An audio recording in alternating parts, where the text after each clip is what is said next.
What's up, everybody? Welcome to another episode of the 3-on-3 Pod. I'm your co-host, Chris Williamson, joined alongside by Terrika Foster Brasby for the first episode in the year 2024. Terrika, how we living in this new era? We are living too similarly to how we were living in 2023, so I need this year to get it popping for real. What do you mean by that? What do you mean by that? We still, it's still very early in 2024 for me to notice a difference yet, but I'm feeling good. Okay, all right, you're right. Yeah, we only 2 days in. We 2 days, we a couple days in. We ready to get it rolling, I'm excited though. And look, you just celebrated the anniversary, so I know New Year's. That's right. And New Year's Eve was great for you. So happy anniversary to you and the missus. Thank you so much. Yeah, we were singing our hearts out, destroying people's eardrums with the karaoke over there. But yeah, shout out to my wife. Love her. And we also love the fact that we have an abundance of sporting events on Christmas Day, right? Because of where it fell this year, the NFL had a triple header. And unlike last year, where it was games that weren't really sexy, this year we had rivalry games, KC, Raiders, you know what I'm saying? Giants, Eagles, and then the big matchup, Ravens, 49ers. And oh, by the way, you also still have the NBA with their Christmas Day schedule.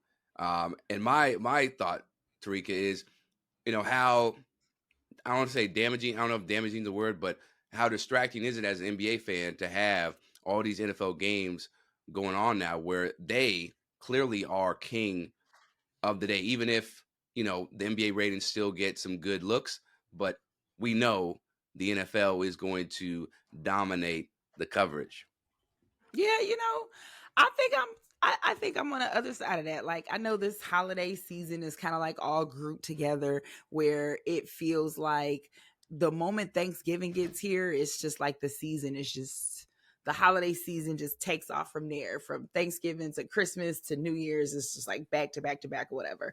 And okay, typically you have the NFL Thanksgiving, NBA Christmas, hockey, or college football on New Year's Day. And that's just kind of your thing. But I don't think other sports stop. Like, I think if your sport is really dominating, it don't matter what else is going on in the background right now. Yeah, it kind of feels a little weird because NFL is like, NFL runs everything.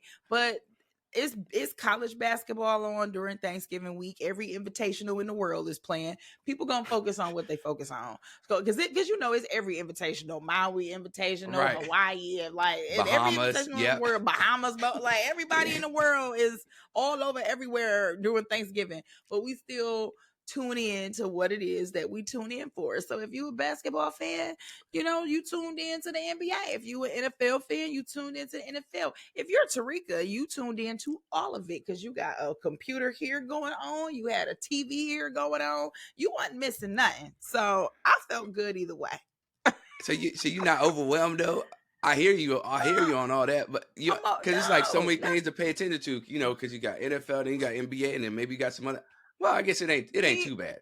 I think it just really matters on like what exactly it is you're looking for. You feel what I'm saying? Like, I fell asleep on Dallas game, so that didn't matter. It didn't matter what was going on. I was asleep because it was 10 o'clock and your girl was tired. So there was that. Phoenix fell asleep too. You feel me? Like, it was a lot going on that you just had to pick and choose from. And like, depending on the NFL game, you probably only need to tune in for the fourth quarter anyway. So it was like, work it out. Yeah. Once I task, you're right. Figure it out. You're right. You're good. I say that for me because I was traveling, so I was trying to keep up with all these different games. The bus, the Wi-Fi's interrupted, all that. So yeah, that's a me problem, right? That's a you issue. Yeah. Mm-hmm. Those of us who sat our behinds at home, we was good. Right. You were chilling, right? You had the whole spread laid out. The other thing that I think is really fascinating about this year, Terrika, is the way the Oklahoma City Thunder have come out the gates and just punched the best teams in the NBA, specifically the Western Conference. They've now beaten the defending champs Denver Nuggets twice, right? Yep. Last time they blew them out where Shea Gilgeous-Alexander had 40 points, cooking Crazy. them, had a Jokic and Murray in hell. Like they're 8-2 in their last 10 games. They are 22-9, I believe, as it's taping. And they're 1.5 games behind the T-Wolves for that number one Western Conference spot. And what really impresses me is how this is a bunch of young guys where I don't even know if they have a 30-year-old on their roster. It's like 25 and below. That is their core. Yeah. And Shea Gilgeous-Alexander leads that group. Of course, Chet Holmgren coming off that injury where he wasn't able to play his first year. He's been much more explosive and dominant than I expected in his first year, to be honest, after that injury. But yeah, I feel like we're watching, I don't know if it should say the changing of the guard, but it is really fun to watch a young team that has no ceiling, no expectations of, being a premier top team in the league. And they are taking it to everybody. And it could be a different player each and every night. Yeah, like I would say one, I really love the fact just overall NBA, it's the teams that nobody expected this year that have been really like dominant. It's not the blue blood teams, I guess you can say, of the league that have really like taken over the top spots this year. So I love that. I love that Minnesota is a team that's like thriving. OKC, like I love that, right? And then to your point with Chet Holmgren, he's been so fun to watch, right? I think he's showing everybody why he was the number 2 overall pick. And honestly, I think he probably is the one player that may be able to challenge Wemby for Rookie of the Year. 18 points, 10 rebounds, 3 assists, 2 blocks. Like he showed out on New Year's Eve against Brooklyn. So, not just the teams in the West, but he's also, I mean, they're just also really playing very well right now, period. I think Chad has such a great inside presence, a heck of a rebounder so far in his young career. And I just think that his inside presence is what helps to open the floor for people like Jalen Williams and Shea Gilgeous-Alexander. The energy, right? I love that. I've been noticing that about a lot of teams in the league this year is that they're finding energy within each other. You can see the symmetry. They're playing well together. It's not like just visual performances. I think maybe that's the difference with some of the older teams is that they're waiting and allowing for one guy or this guy to take it and lead them, while these younger teams are really finding success playing collectively and playing together as a team. But I also kept thinking as we were thinking about putting this topic on the rundown for this week, I'm like, what is it about this team? There is something about this OKC team that I just can't put my finger on, that it's like, why I ain't really talking about you? And then I remembered why I'm not really talking about you. It's because you still got Josh Giddey in your damn lineup. That Hello. is why I'm not talking about you. Like, I can't fully support this team the way I want to until he's benched. And I know that that's not going to be easy, right? Because I can imagine when you've got a player that is continually improving, when you got a player that, for example, against Brooklyn gives you 20.6 rebounds, 5 assists, and shooting 50% from 3, like he did on Sunday, I can understand why it might be difficult. But for me, your success is tied to this team, and I can't fully support your success until I know whether or not you out here messing with underage girls. So yeah, okay, see, like, I'm happy for everybody in a way. I don't really want to I don't want to see you fail, but I'm also like, I can't really rock with you just yet. Like, and that's so unfair. And I get it. Like, I do get it. It's so unfair, but it's just really how I feel. And I don't blame you at all for that. Because, yeah, when we were coming up with this topic, I was thinking too, I'm like, yeah, at some point we're going to have to talk about Josh Giddey. And I don't really want to talk about that because it takes away from the team's success and the joy that they have and how they play It together. does. But there's no conversation about the Oklahoma City Thunder and the season they've had without addressing the allegations that have been levied against Josh Giddey, right? The two investigations, the police investigation and the NBA investigation, whether he was dating an underage girl. Like, you just can't do that. That's not, it would be Yep. It wouldn't be in our journalistic integrity to just skip over that. You know what I mean?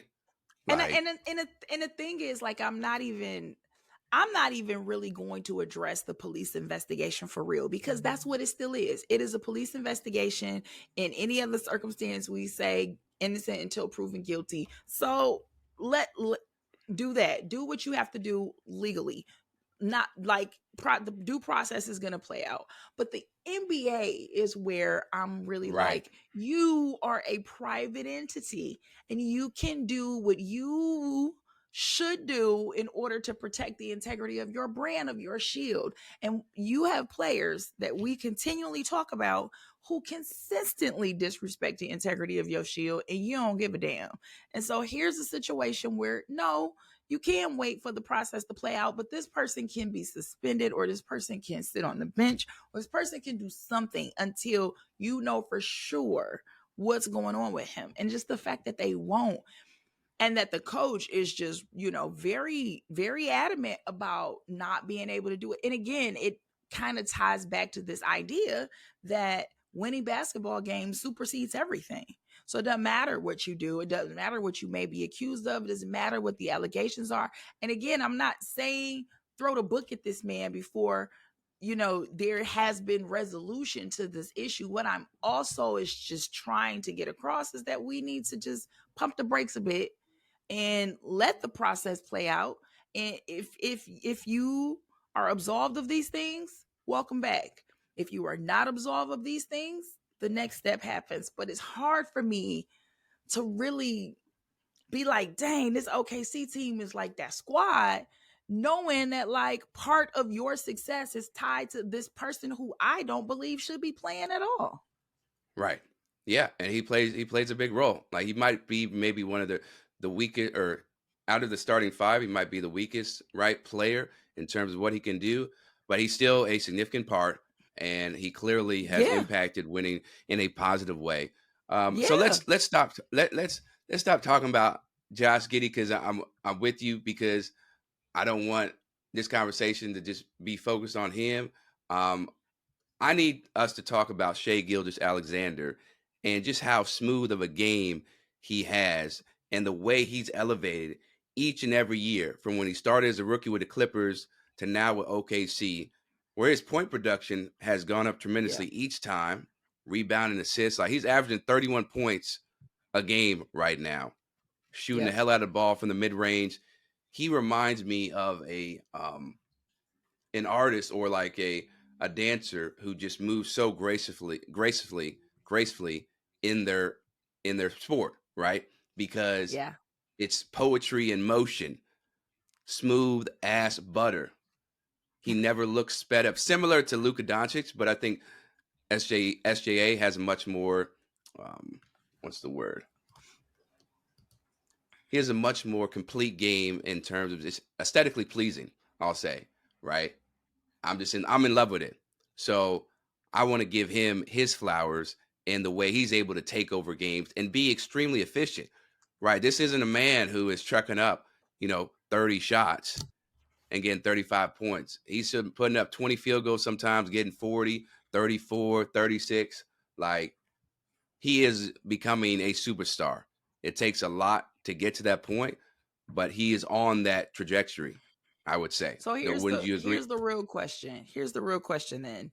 The real question is, do you think that he is enough to make this team a true contender? Because I think that's probably where we're ultimately going, right? It's like when you look at, as I started with the younger teams that are like taking charge of the league this season, right? Typically, it comes down to experience when you get closer to the postseason. And a lot of these younger teams don't have guys on their team who have that kind of experience. So when you think about someone like Gillis Alexander, who has actually played in some very tight games late in the season, do you think that OKC like is a real contender, or are they just doing okay right now, in your opinion? I think they are a wonderful watch in the regular season, Ah, and that's a hell no. And not even a hell no. It's like I don't know. I'm not ready to buy in all the way yet, right? Because they Ooh. don't have that. They don't have that experience collectively. Like they're very raw, and some of that, or sometimes that works great in your favor because you don't have the pressure. You don't know really what's at stake, and so you just play more free. But at the same time, you don't have that experience playing in tight games in a 7-game series, right? Where teams has figured you out. They figured you out because it's not just, oh yeah, we're playing you here in 2 weeks or we're playing you here in 1 week. We're playing you for 7 games sometimes, or 6 games, Yeah. 5 games, so we can make adjustments. So no, I think they're, in your words, I think they're just okay now. But hey, I could be proven wrong. That's we could be proven wrong. And Yeah. that's, isn't that beautiful, Tarika? Because I think there's more joy and happiness as a journalist or just as a observer when you think you have everything figured out about a team. You're like, oh yeah, I know what's going to happen, and then they do something that shocks you. Otherwise, it would be boring if you were right all the time, wouldn't it not? I Like, mean, maybe I'm a Leo. I'm practically right all the time anyway. you know what? See, you the wrong person. You the wrong person to have this conversation with. Because yeah, I it's great to mean, be right, but it's great to be right. but it ain't fun because like, oh, I knew it was gonna happen. I knew this was gonna I knew it happen. was gonna Like happen. Yeah, each I and knew it was every gonna year. happen. Yeah, But then it it don't but always happen the way that you're right though. It doesn't always happen the way you expect it to happen. But like in my case, typically I'm still right. I'm gonna figure it out. yeah, exactly. You know. Oh man. And to this conversation, you saw the young teams get knocked out last season, right? Where they just didn't have the fortitude, mental fortitude to, Yeah, overcome the lack of experience, right? And the connectivity that the other teams had. So we're gonna enjoy the Thunder for what they're doing this season. A lot of teams get second or first in the West or the East some years, and then we see what happens in the postseason. Like yeah. the Toronto Raptors, the Atlanta Hawks. Remember those years where they were number one back when LeBron was with the Cavs and didn't matter. Cavs to the finals. Cavs to You the see, finals. and You know? that's exactly what I mean. Like when I talk about experience, because I mean, you had at that time, you had Bron and Kawhi. Like you had experienced players that had been there in some way, or at least have been prepped to be there in some way. And you just don't have that experience with these younger teams. So I just think that that's just such an interesting dynamic. Even a team like Memphis, I know, they're doing so much better now that John Moran is back in the lineup. But you have looked at them over the last couple of years, and every year we have said, like, yo, this is a team that's really good. And this is a team that, can really make some noise in the Western Conference. But the experience is what they lacked. And I think last season is the season that we saw them in a really tight playoff matchup where we were thinking, like, yo, this is a team that y'all about to go to the Western Conference Finals playing like this, and that lack of experience is the very main reason that they did not. So I think it's great. We're halfway through the season, which we're nearing the halfway point of the season, and I think now we're really about to see which teams are for real and which ones aren't. And I think that's going to be a great test for these young teams like a Thunder team. Oh yeah. And we're all here for it, right? We are going to basket it. And I don't feel like we have to be so forward thinking in the sense of, oh, well, they're just going to flame out in the playoffs. It's like, nah, we're going to appreciate them. We're going to be grateful for what they're doing now. And we'll see what's going to happen Yeah. later. Like you're going to see what's going to happen with the Clippers and James Harden. Okay, they're doing great now. They found their groove. They've found their chemistry, what works, what doesn't work. And they've been Yeah. able to put together some great streaks. But, you know, Listen, we ain't never worried about James Harden showing up during the regular season. It's the postseason that he disappears. yeah. You be like, where So where was where was you at he be game doing his 5, game Houdini 6? act. His Houdini Yeah. act, right? But speaking of disappearing, I heard of some superstars who want to fall off the face of the earth, Chris. Mm, preach. I heard of some guys that, they just they play basketball, but If it weren't for that, they just want to be a regular guy, go horse racing, play with the kids, hide out in a bar, just be a regular dude, regular dude. Now imagine that a person saying this is like 7 feet 3. Can you imagine a 7 feet 3 dude who got multiple NBA MVPs? Just like, I'm just being a regular dude. Because that's what we get from Nikola Jokic every single time, Chris. Like, this dude is just like, he reminds me of a Marshawn Lynch without like trying to be shady. He really is just here so he Yeah. don't get fined. Right. He really is. So I was listening to Michael Porter's new podcast called Curious Mike, and Nikola Jokic was on the podcast, and he was talking about how, how lucky he is and how blessed he is to be able to play basketball and make money from it. And he understands the media aspect of it. But at the same time, he just truly doesn't like being famous. He's like, it's for some people, but it is not for me. I do not like this whole famous thing. If it was up to me, I would play basketball and I wouldn't have to do the cameras. He's like, I can't go have a drink with my friends, or I can't even go outside and get the mail. There's people there with cameras want to take pictures of you. He acknowledges the fan perspective, but he really is just like, I just want to be a regular guy. I just play basketball, get paid, go home. Right. And I know like you and I have joked on this show before about him like really treating it like a 9 to 5. You Yeah. go home, you go to work and then you go home, you clock out, you clock in, and that's it. Right. But like, what I think is so interesting about him is that there's so much humility in him saying that. Like, it's like the bigger that he gets and the more attention that he brings to himself, not purposely, but I Right. mean, the way he performs on the court because he's so good and has helped this Denver team be so good. Even in a small market like Denver, he's still head and shoulders above the pack.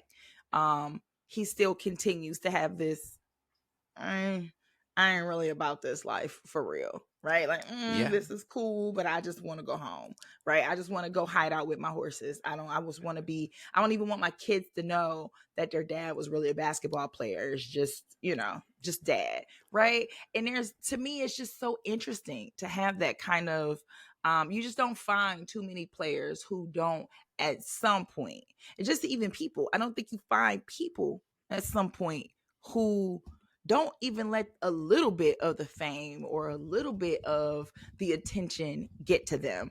And he just doesn't do it. He doesn't at all. And I feel like we probably will never see an individual like Nikola Jokic when it comes to a superstar, an NBA champion, a multiple time MVP.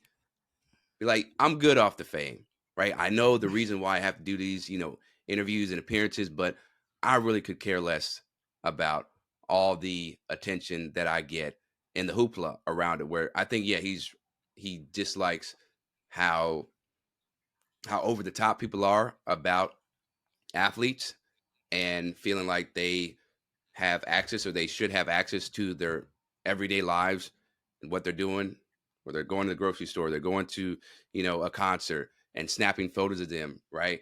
Um, we just won't see that. But I do find it amazing because, like, people know us on a much smaller level than Nikola Jokic, but Yeah.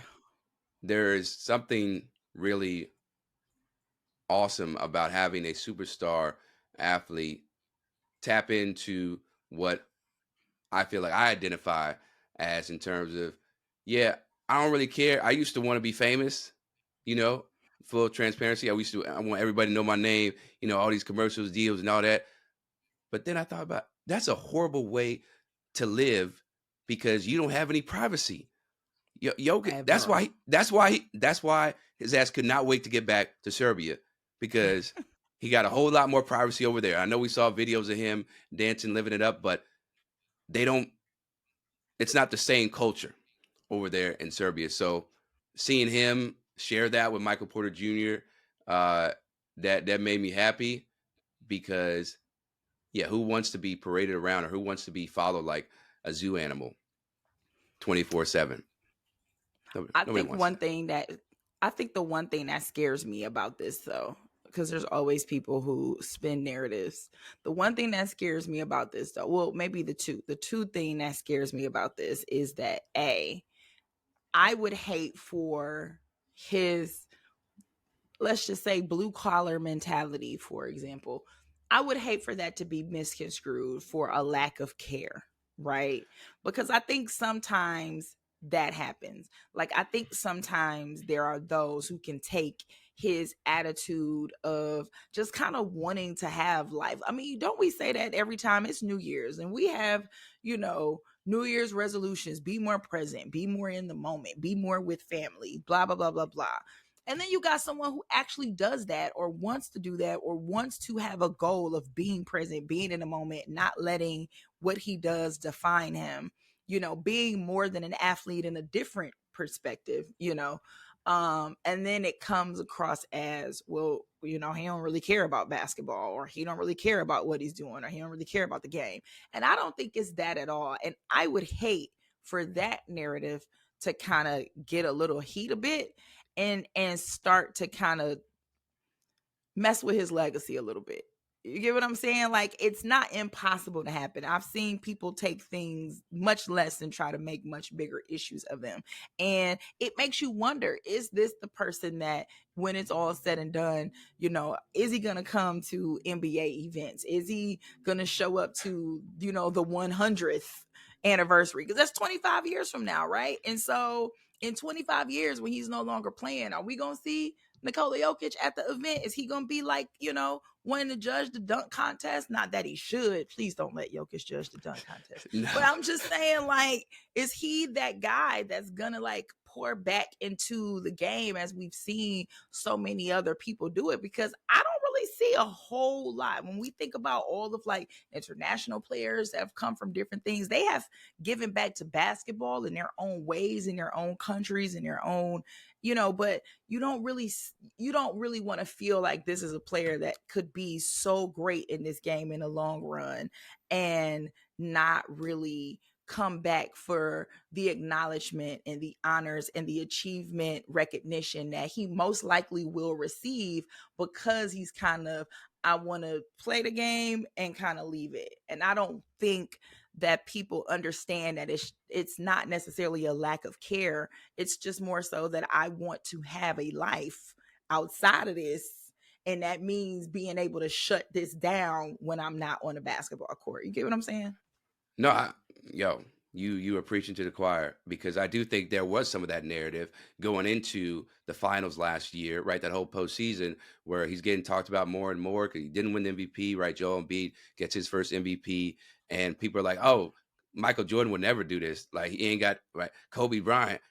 And when did it become, um, oh, if Michael Jordan wouldn't subscribe to this perspective, or if Kobe Bryant wouldn't subscribe to this perspective, then that means everybody else's approach is wrong or Right. invalid. Like, miss me with that. That they are, Michael Jordan was Michael Jordan's goal or purpose on this earth was to play basketball, in my opinion, and amaze people in ways that change generations. Right. Same thing with Kobe, but they were obsessed, like an unhealthy obsession, and we shouldn't Mm-hmm. just automatically think, oh, that's the be all end all. I do think Jokic will come back for some events, but I think they'll be centered around the Denver Nuggets, right? If he stays in Denver for his whole career, he'll come back for the team, because you see the love that he has for the guys, even the guys that are not playing, Yeah. right? Who came back to celebrate the championship. You see that love and that joy with former teammates.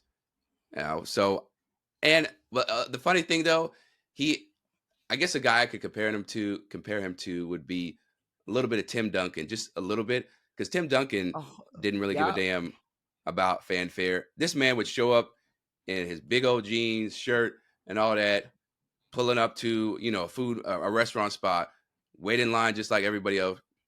Had no inkling to be like, yo, I'm Tim Duncan. But they all did commercials. Like Jokic is in commercials, so he wants some of the spotlight and I guess more money. I think that's probably it because I think he has a commercial now with Peyton Watson. That's pretty cool. But yeah, Tim Duncan is the guy that I would compare him to a little bit. But still, the way Jokic Yeah, has changed the narrative about how to be a superstar athlete in North American sports has been really good because it's not his yeah, identity. It's not who he is. Like, yeah, I play basketball and I'm really fucking good at it. But when I go home to my kids, they don't care about that. And I have much more excitement over playing with them and being, a husband and all that than, shooting shots and dominating the league. So look, I'm all for that. And to your point, I just hope that he won't be um, seen in a negative light because of the way he carried himself and how he didn't want to deal with all the rest of the hoopla. You know, um, yep, there hasn't been a lot of hoopla though, or I should say, there has been a lot of hoopla over the Detroit Pistons. You know why? Because we were watching, Terrika, we were watching every single game when they were on this 28 game losing streak as if it yeah. was like a 1 seed versus a 16 seed or a national championship game. Oh, there we go. There we go. Let's There we go, go. Bring it baby. out. Bring it Let's out. go, Bring it out. baby. The Tigers. Detroit Tigers. Okay. Reverend Detroit.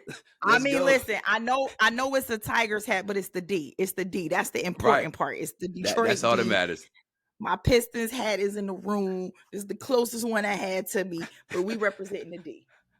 All right. We Now, represent now the you do D. have I love that. Now you do have a Pistons hat though, right? You do have that in I your got like chain. three of them. I got like three of them. I got like three Oh in my yeah, chamber. I think I did see you posting one on Twitter. Okay, okay. Come All on, right. come on. I All got right. like three All in right. the chamber. I stay ready. It don't matter. Don't matter. I got some Okay. Red Wings gear. What Detroit we rocking? What we rocking? You You know what got I your mean? Red Wing. I'm so proud. I Did did. you have did you get a Wingstop? They had a deal for Wingstop for Pistons Nah, fans. you You ain't know get I that? tried to get some wing. Now you know I tried to get some Wingstop in Connecticut, and they was like, "Ma'am, we don't know what you talking about." I said, "Oh, it's not transferable. It's not. I Uh can't use it here. I thought I could bring it from Michigan. I can't use it here. nope. So nah, nope, no Yeah, wings for okay. you. Okay.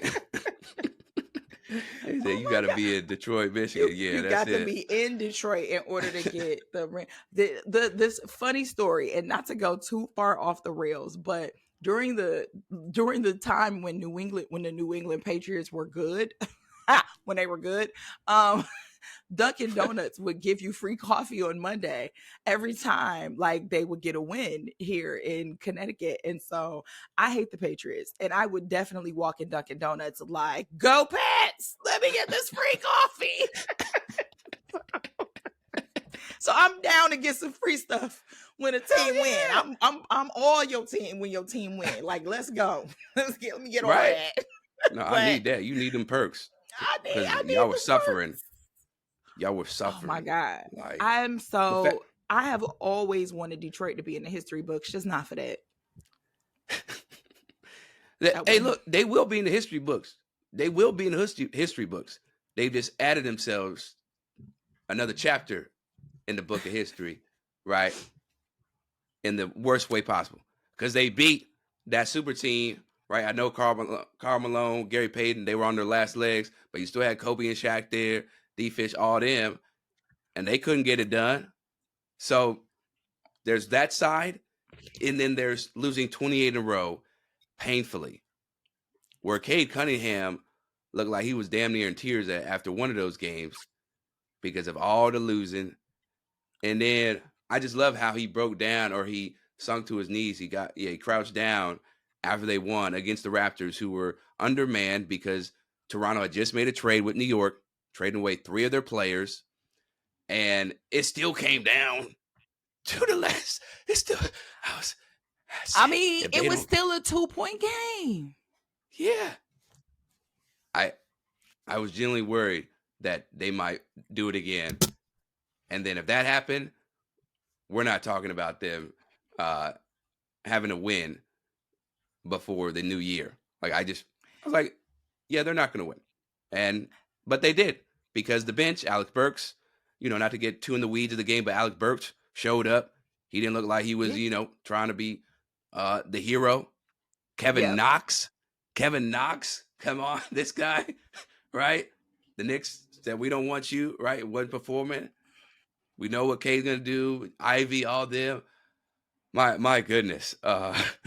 It was definitely, I mean, there's a pattern with the Pistons. And I mean, I'm a fan, of course, so I'm looking at it from a biased perspective at times. But just when I'm just watching the game to be watching the game, there are moments where I'm like, this Detroit team could have 15, 16 wins if, right? And the little things, like if they shot better from three, if they, crash the boards more.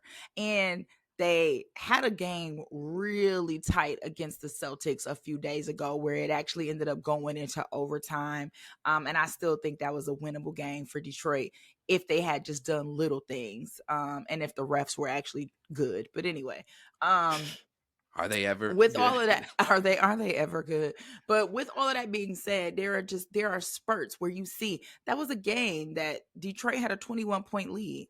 And here against Toronto, that was a game Detroit at one point had an 11-point lead, right?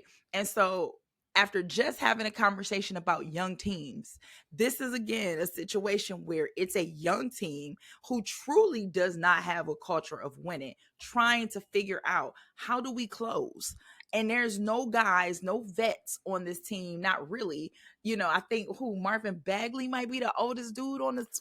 Like, for real, is that Yeah. your vet? If that's your vet, we're in trouble. You get what I'm saying? Like, so with all of that being said, they're a young team that truly has not figured out what that thing is that can separate them, and help them gain that necessary experience and help them become a team that can consistently put together wins. Y'all ain't about to be out here winning the East or nothing like that, but they're better than a 3-win team. Like, that's the thing. It's just, I think they're better than a 3-win team. I mean, as I'm looking at the bottom of the NBA, I'm looking at the Wizards.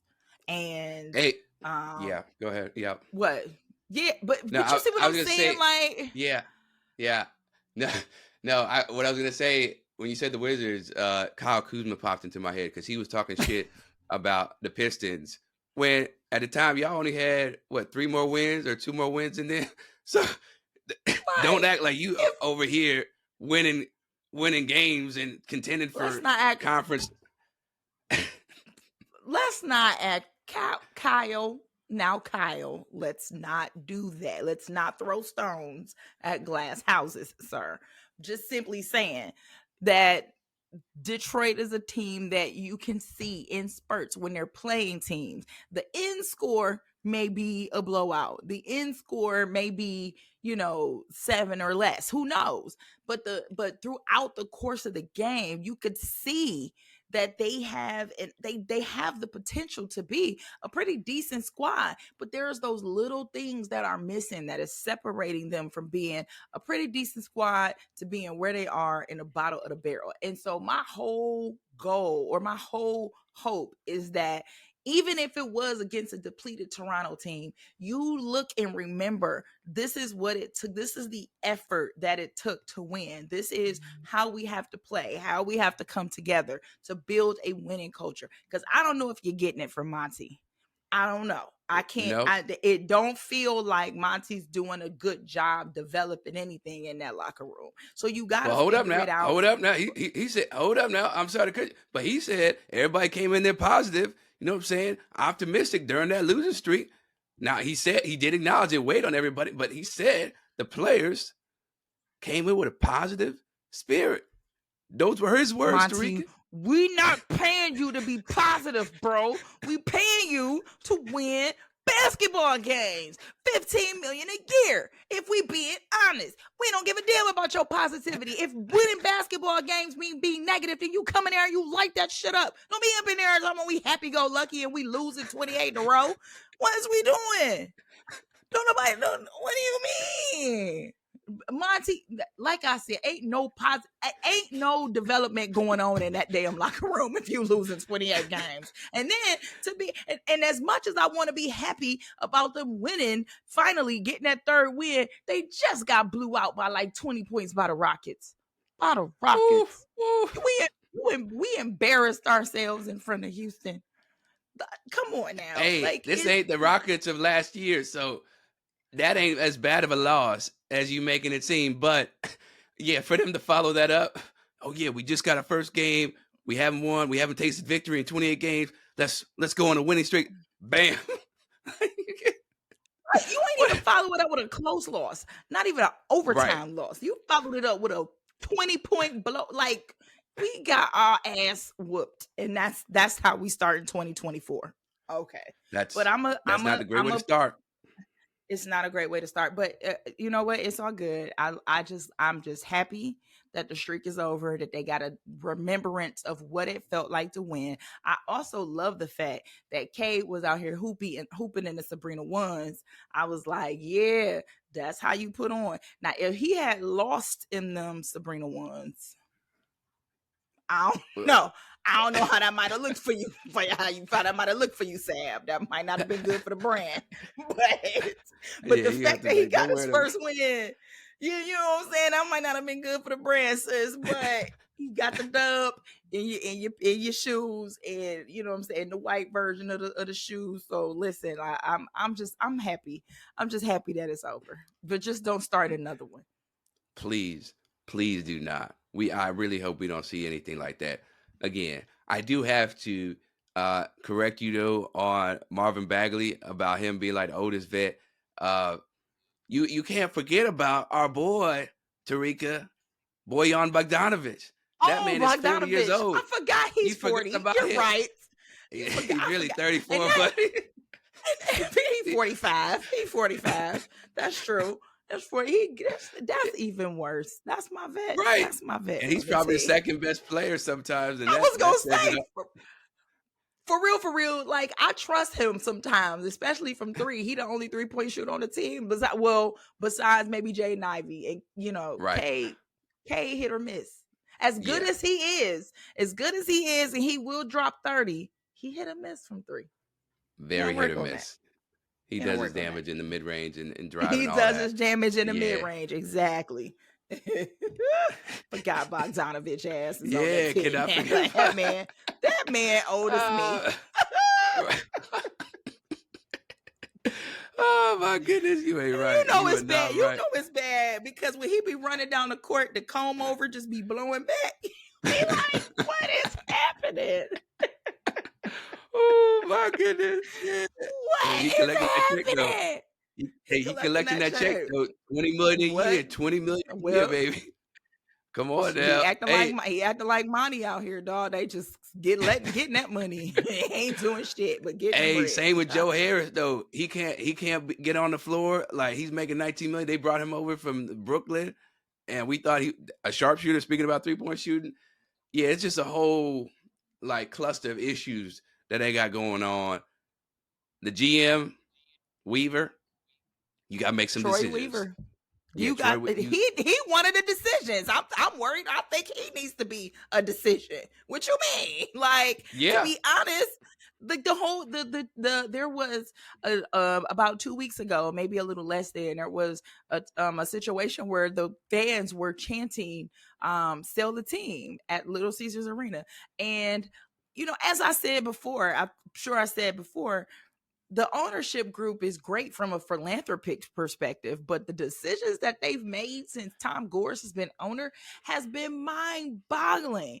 And I know that Troy Weaver was someone who everyone was high on when he came over to the team. He's been a GM and has made noise in other places, but like Detroit ain't for everybody. Like, it's just Detroit ain't for everybody. And the way that roster is presently constructed, it's really it's difficult to see where you can. It's easy to see where you can make changes. It's hard on paper to make those changes because of the decisions that have been made in the past. So we got a bigger chance of shooting our foot even more in the future than we do of actually changing the narrative around anything. So folks really got to figure it out, because we're paying people a lot of money to do absolutely nothing. Absolutely nothing. Right? That's what hurts the most. That's what That hurts sums the it up. most. It's time for the jump ball, everybody. And since it is the first show of 2024, what better way than to kick it off with some New Year's resolutions, some goals that we have that we want to hold ourselves accountable to for 365 days of the year. And speaking about 365 days of the year, Mikal Bridges recently shared with people that he's been eating Chipotle every day for like the last 10 years, I believe it was, like 2013, 2014, something like that. That, first of all, that scares me that he eats, No. that he has, that he trusts Chipotle that much, because they've had the E. coli issues, all that he's going to do it every single day. Little concerning, Terrika. Now, if it were me, what you about to say? What you about to say? It just reminded me of Jared, like the Subway dude. Like, oh, I'm eating Subway every day. Or what was the dude from back? I don't know if you Yeah, remember no, this, it was Jared. because Yeah, it oh, was it's Jared. another dude too who was from McDonald's, and they ended up Oh. making like a Netflix video or something about him. But the dude ate McDonald's every single day for the Oh, dude ate yes, McDonald's. yes, yes, yes. It was I know like you. I know you're Super talking about Size Me or something supersize. like Yeah, that, or supersize whatever. I me. mean, yeah. So it Yeah, just makes me think, like, you must be in really good shape, or Chipotle must really be advertising some healthy food for you to be eating it like this, and like you're still capable of going out here and playing basketball and being healthy, I guess. Like, who knew? right. Who would have thought? Not Who would have me. thought? You know what I'm saying? Not me. That's like that Paul Rudd meet.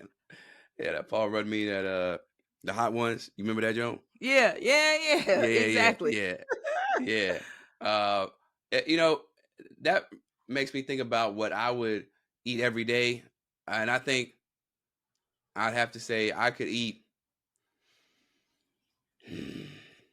I honestly could eat a donut every single day from Krispy Kreme. Just one, right off the rack, hot, glazed, Ooh. just bubbling, ready for me to devour it. I could eat that every day. Now, as somebody who has diabetes in my family history, that's probably one of the dumbest decisions I can make. Don't But do that. oh, I know I'm Don't not. do that. I'm not. But I'm saying I could eat it. I probably wouldn't be here much longer, and then we'd have to find another host to come in and replace me. But you know, a Krispy Kreme donut every single day, I could eat. I could eat. Chris, I don't know. I feel like there are so many options because I'm a foodie and I'm married to a chef. So picking Yes. one thing to eat for the rest of my life is just like, if there was one thing I could eat every single day, it's just really hard. But it would probably also have to be a snack. Okay. Because I just don't know if I could eat like a food every single day, but it would definitely be a snack. It would probably be gummy bears, because I think I do eat gummy bears like every single day. Ah. Matter of fact, look at this bag. Look at this big old 50. It's like the Ooh. 50. Oh, that's the It's the Albanese joint. That's the Cause you know I don't Albanese play joint. no games. And it's like the Okay. 50 pack. And so I got like the little pack. You would think it's Halloween. Like, nah, bro, this is just a regular day. This is just a regular day. It's just cause it's Tuesday. Cause it's Wednesday. Oh, it's Thursday. Yeah, we Oh, gonna put the okay. gummy bear. It's a regular day. So in my mind, it's probably some candy like gummy bears that I know I could Oof. eat every single day without fail and be straight. I Just would. mm, Yeah. yeah, I don't. yeah. I have no issue with that. Again, the Mm. sugar level, right? Little concerning. Sh- Little concerning that sugar level, very concerning. right? But I'm just glad that you went with a brand that a lot of people be sleeping on because everybody be talking about Haribo. I think that's how you say it.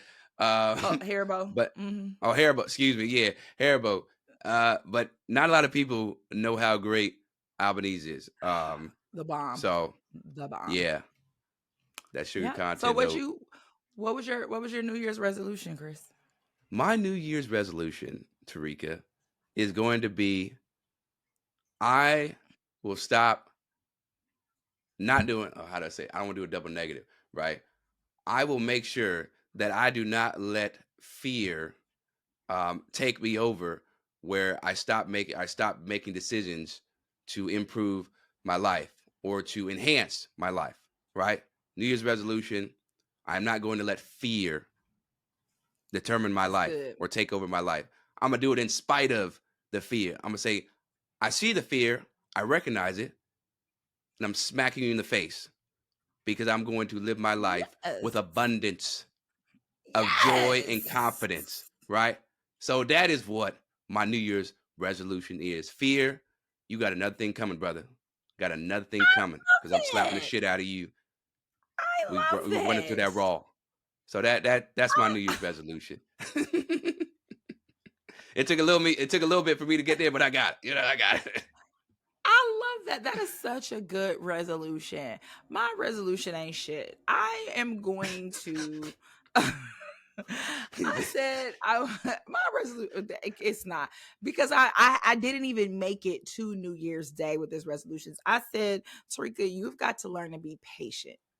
Like you have got, I am not a patient person, and I recognize that. I'm not someone that goes from 0 to 100, but I'm also just not patient. Like if it's something that I want done, I want it done right then and there. Or if it's something that comes to my mind that I have to do it right then and there. So I need to learn to be patient, to wait, to allow things to happen in the time that they're supposed to happen. Now, the reason why I said that it ain't shit and I already messed it up is because literally on New Year's Eve, here I am telling myself, Terrika, you've got going into the new year, you are going to be patient. And I ordered a pizza. The Okay. pizza came wrong because I'm allergic to tomatoes. So I needed a pizza with Ooh. white sauce. They brought some random pizza that wasn't mine. And I asked DoorDash to re-deliver the pizza. They said they would, and like an hour and like 20 minutes goes by and I still ain't got my pizza. It's now past midnight, right? So I am now technically into the new year and I am still trying to exercise patience. But then I called a restaurant. The restaurant answered the phone like 3 times, acted like I wasn't on the phone, hung up the phone on me the third time. I ain't got no patience no more. I drove up to the pizza place and went off straight 7 Mile style. My husband was like, Terrika, you cannot just be out here acting like this. But I'm just trying to make the point that I thought that waiting an hour and 20 minutes was pretty patient. Like that was patient Yeah. for No, that me. was patient. So I was well deserved in acting a fool over y'all messing up my pizza and then hanging up on me 3 times. But that is my New Year's resolution. I have got to be patient. I've got to exercise a little bit more, a little bit more caution for myself when I'm doing stuff. So I just gotta relax. You know what I mean? Just know that everything happens in its own time and that you'll be fine. Be patient. Come on now. Come on now. Hey, look, we Yeah. make plans and God laughs, right? So that's what you got to understand. And I'm glad you said it ain't shit. It really ain't. It really ain't that. It's a very It's thoughtful just and reflective approach. it, And an hour and 20 thank you. minutes, that is patient as hell. Oh, After you already I ordered went, something Chris, and I they went messed it off. up.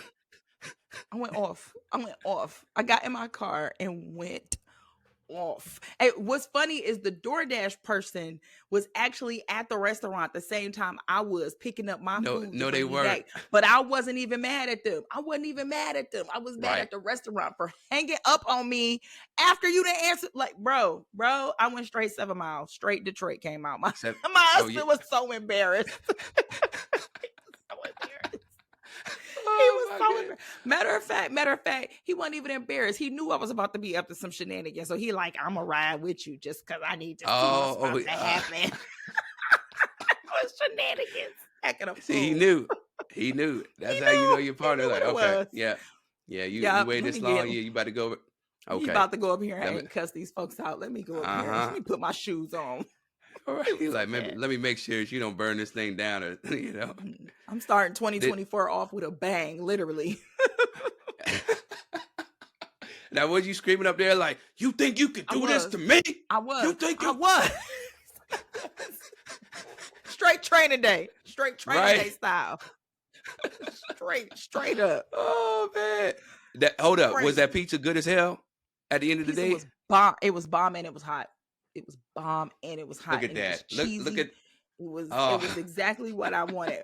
But you ain't gonna make me wait an hour and a half and then hang up on me. I will shut this right. down. Nah. You better let him know. You gotta know your worth. Like, I'm not to be messed with like that. Hour and 20 Period. minutes. You gonna hang up. Who you think you are? Period. Shit. Patience. Patience in 2024. Patience, my Chris. sister. You know, Dreamgirls is a Christmas movie, right? It's all part of the holidays. Shout out Eddie Murphy, all that. So that's what came to mind. Now, why are you looking at me like that? We're Why gonna are you have looking this at me like? conversation on the show. We're gonna have this conversation next week on the show. Okay, all right, Dreamgirls yeah. is not a Christmas movie. It debuted. It came. You know what? I know when it came out. Came out right before Christmas. Thank you very much. But look, we ain't got time anymore because we have to wrap this episode up. But we're going to get to this next episode, right? So make sure to follow us on social media on X at the 3on3 Pod, as well as on Instagram at 3on3 Pod, and download the podcast through the iHeartRadio app or wherever you get your podcasts. Like, subscribe, let us know how we're doing. We appreciate all the feedback and love that y'all giving us. And we hope to continue to inspire and grow. We'll see you next week, baby.